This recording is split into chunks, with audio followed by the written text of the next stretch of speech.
शेतकऱ्यांची खरी अडचण तुम्हाला माहीत आहे का? आपण सगळे एक मोठी चूक करतो. एकाच पिकाच्या मागे सगळे धावत जातो.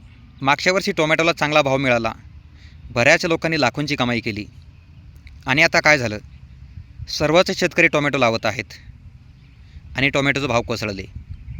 टोमॅटोचे रेट बघितलेत का? आणि पुन्हा शेतकऱ्यांचं नुकसान. माझं एक साधं मत आहे, एकाच पिकाच्या मागे सर्व धावत बसू नका.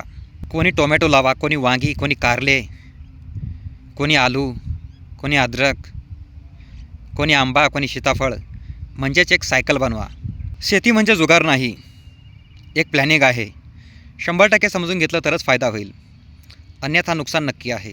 शेतकरी बघत असतात, यावर्षी याला फायदा झाला, त्यावर्षी त्याला फायदा झाला आणि मग आपल्याला देखील फायदा होईल. एकमेकांचं बघून सर्व एकाच पिकाच्या मागे लागतात आणि सर्वच नुकसान करून घेतात.